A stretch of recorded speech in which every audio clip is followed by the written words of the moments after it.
কেমন আছো চারুলতার গল্পের ঝুলির বন্ধুরা? শীত কেমন উপভোগ করছো? নিশ্চয়ই ভালো। আর সকলেই হয়তো এদিক ওদিক ঘোরাও শুরু করেছো, কি তাই তো? এই শীতকালেই তো ঘুরে বেরিয়ে মজা, কি বলো? আর সাথে বাড়তি পাও না নলেন গুড়ের নানান মিষ্টি। এই সময়টার জন্যই তো আমরা সকলে অপেক্ষা করে থাকি, তাই না? তোমাদের এই শীতকালটাকে আরও উপভোগ্য করে তোলার জন্য আমার ঝুলিতে আছে সুন্দর সুন্দর গল্প। আমি নতুন একটা গল্প শুরু করেছি, জানোই তো, অজান্তে। সকলের কেমন লাগলো কেউ কিন্তু কমেন্ট করছো না। আচ্ছা তোমরাই বলো, তোমরা যদি কিছু না বলো তো আমি কি করে বুঝবো বলো তো? তাই আবারও বলছি, গল্প ভালো লাগলে একটা লাইক, কমেন্ট ও শেয়ার করে দিও। তোমরা এখনও যদি কেউ এই ঝুলিকে সাবস্ক্রাইব না করে থাকো তাহলে তাড়াতাড়ি করে ফেলো আর শুনতে থাকো নানান স্বাদের গল্প ও কবিতা। গল্পের নাম অজান্তে। গল্প রচনা, গল্প পাঠ আর সমস্ত চরিত্র রূপায়ণে আমি তোমাদের বন্ধু জলি। আজ আমি তোমাদেরকে এই গল্পের দ্বিতীয় পর্ব শোনাতে চলেছি। গল্প ভালো লাগলে একটা লাইক, কমেন্ট ও শেয়ার করে দিও। চলো আর সময় নষ্ট না করে গল্প শোনা যাক। বেশ জোরে ঝাঁকুনি দিয়ে ট্রেনটা থামতেই অর্ণবের ঘুম ভাঙে। দেখে সকাল 7টা বাজে। বেশ কিছুক্ষণ পর ট্রেন শিলিগুড়ি পৌঁছে যাবে। ওর চোখ যায় রচনার দিকে। দেখে ও উঠে বসে ওর দেওয়া গল্পের বইটাই পড়ছে। অর্ণব উঠে বসতেই রচনা হেসে বলল, গুড মর্নিং। অর্ণব হেসে প্রতি উত্তরও তাই বলল। তারপরও ফ্রেশ হয়ে রেডি হয়ে নেয়। কিছুক্ষণ পর ওদের গন্তব্যে ট্রেন এসে পড়তে ধীরে ধীরে সব যাত্রী ট্রেন থেকে নেমে যায়। অর্ণব আর রচনা ট্রেন থেকে নেমে একপাশে দাঁড়ায়। রচনা কি করবে, কোথায় যাবে সেটাই ভাবছিল। এদিকে ওর মা দার্জিলিংয়ে একটা হোটেলে বুকিংও করে দিয়েছে 5 দিনের জন্য, আর কিছু টাকাও পাঠিয়ে দিয়েছে অ্যাকাউন্টে। অর্ণব এগিয়ে যেতে গিয়েও থমকে দাঁড়ায়। তারপর ভাবে, একটা অচেনা জায়গায় একা একটা মেয়েকে ছেড়ে যাওয়া কি ঠিক হবে? তাই ও মনে সাহস নিয়ে রচনার কাছে এসে দাঁড়িয়ে বলল, যদি কিছু মনে না করেন তো আমরা তো একই জায়গায় যাচ্ছি, যদি একসাথে যাই তো শেয়ারও হয়ে যাবে আর একা একাও মনে হবে না। কথাটা শুনে রচনার একটু সাহস হলো যেন। ও হয়তো এই কথাটা শোনার জন্যই অপেক্ষা করছিল। ও সাথে সাথে সানন্দে বলে ওঠে, ধন্যবাদ, না তো কেমন যেন লাগছিল। অচেনা জায়গা, কোথায় যাব, কাউকে চিনি না, কে কেমন। আমাকে বিশ্বাস করতে পারবেন তো? তাই জন্যই তো সাথে যাচ্ছি আপনার। এরপরেও আলাদা করে কি কিছু বলে দিতে হবে? আচ্ছা, আপনার কোথায় বুকিং আছে? হেসে বলল রচনা। দার্জিলিং মেলের সামনে একটা হোটেলে। আপনার? মা এই হোটেলে বুকিং করে দিয়েছে বলেই মোবাইল খুলে হোটেলের অ্যাড্রেসটা দেখায় অর্ণবকে। আমরা কাছাকাছি থাকবো, চলুন আগে কিছু খেয়ে নেওয়া যাক বলেই দুজনে একটা রেস্টুরেন্টে ঢোকে।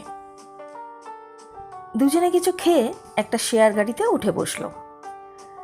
আচ্ছা, আপনি খুব বিরক্ত হচ্ছেন বলুন? কিন্তু কিন্তু করেই বলল কথাটা রচনা। সেটা হলে আমি নিশ্চয়ই আপনাকে অফারটা দিতাম না। এই অচেনা জায়গায় অচেনা মানুষের মধ্যে আপনার মতো সুন্দরী মহিলাকে একা ছাড়তে মন সায় দিল না। মুচকি হেসে বলল অর্ণব। চান্স পেয়ে তো দেখছি ফ্লার্টিংও করছেন। সুন্দরকে সুন্দর বলা বুঝি ফ্লার্টিং? এটা তো প্রশংসা। রচনার দিকে তাকিয়ে হেসে বলল অর্ণব। এইভাবেই টুকটাক করে কথা বলতে বলতে দুজনে এগিয়ে চলে দার্জিলিংয়ের উদ্দেশ্যে। কিছুক্ষণ পর গাড়ির সেবক রোড ছেড়ে পাহাড়ের গা ঘেঁষে উপরে উঠতে থাকে। তাতেই মাঝে মধ্যে রচনা আর অর্ণবের গায়ে ধাক্কা লাগছিল এঁকে বেঁকে পাহাড়ি রাস্তায় ওঠার জন্য। রচনাকে বারবার সরি বলতে হয় তার জন্য। শেষে অর্ণবই বলল, আপনার অসুবিধা না থাকলে আপনি আমাকে ধরে বসতে পারেন, আমি কিছু মনে করব না তাতে। থ্যাঙ্কস, আসলে এঁকে বেঁকে গাড়ি উঠছে তো তাই। অর্ণবের হাতটা হালকা করে ধরে বলল রচনা। আমি বুঝতে পেরেছি, তাই তো বললাম, এভাবে ধরলে হবে না, চেপে ধরুন। আপনি যদি অনুমতি দেন তো আমি নয় আপনাকে ধরতে পারি। রচনা একটু হেসে মাথা নেড়ে ওর হাতটা চেপে ধরে বসলো। অর্ণব একটু হেসে ওর হাত দিয়ে ওর একটা কাঁধ চেপে ধরে বসে। কিছুক্ষণ পর দেখা গেল সামনে সবুজ পাহাড়, তার মাঝে ছোট ছোট বাড়ি, পাশ দিয়ে তিস্তা নদী দুর্বার গতিতে তীর তীর করে বয়ে চলেছে। চারদিকটা দেখে মনে হচ্ছে কেউ ক্যানভাসে ছবি এঁকে রেখেছে। রচনার কাছে পুরোটাই একটা ছবির মতো লাগছে, আর নিমিষেই ওর মনটা ভালো হয়ে গেল। রচনার পাহাড় খুব ভালো লাগে, কেননা পাহাড় ক্ষণে ক্ষণেই তার রূপ বদলায়, আর নতুন রূপে যেন ওর কাছে ধরা দেয় বারবার। এত সব কিছু অর্ণবেরও বেশ ভালো লাগছে দেখে, আর ওর সব থেকে বেশি ভালো লাগছে এটা দেখে যে রচনা খুব খুশি। গতকালের মেয়েটির সঙ্গে এখনকার মেয়েটির আকাশ পাতাল তফাৎ। রচনার মুখে একটা আলাদাই খুশি দেখতে পায় অর্ণব, সেই দেখে ওর চোখও ফেরাতে পারছে না ওর থেকে। আবার বেশিক্ষণ তাকিয়েও থাকতে পারে না, যদি রচনা খারাপ ভাবে, তাই বারে বারে কোনো কিছুর বাহানায় ও ওর দিকে তাকাতে থাকে। সন্ধ্যের কিছু আগেই ওরা দার্জিলিং এসে পৌঁছায়। এবার ওরা আলাদা হয়ে যাবে, কারণ দুজনের দুটি আলাদা আলাদা হোটেলে বুকিং করা। গাড়ি থেকে নামতেই ওদের দুজনের মুখ শুকিয়ে যায়। অর্ণব রচনার হোটেলে ওকে পৌঁছে দিয়ে ফিরে আসতে যাবেই, তখনই রচনা হেসে বলে ওঠে, আপনার ফোন নম্বরটা দিন, ঘুরতে গেলে একসাথেই যাব তো নাকি? তাহলে খরচা অনেক কম হবে। অর্ণব হাসি মুখে ওর একটা কার্ড এগিয়ে দেয় আর বলল, আপনারটা দেবেন না? রচনা রিসেপশন থেকে পেন আর পেপার নিয়ে ওর নাম্বারটাও লিখে দিল। অর্ণব হাসি মুখে নম্বরটা নিয়ে চলে যায়। সেদিন রাতে ওদের সাথে আর কোনো রকম কথা বা দেখা হয়নি। পরদিন সকালে রচনার ঘুম ভাঙে ফোনের শব্দে। হাতে নিয়ে দেখে অর্ণব ফোন করছে। রাতেই রচনা নাম্বারটা সেভ করে রেখেছিল। গুড মর্নিং ম্যাডাম, 30 মিনিটের মধ্যে রেডি হতে পারবেন তো? আপনি এত সকালে? হ্যাঁ হ্যাঁ পারবো, আসছি। আমি রিসেপশনেই অপেক্ষা করছি।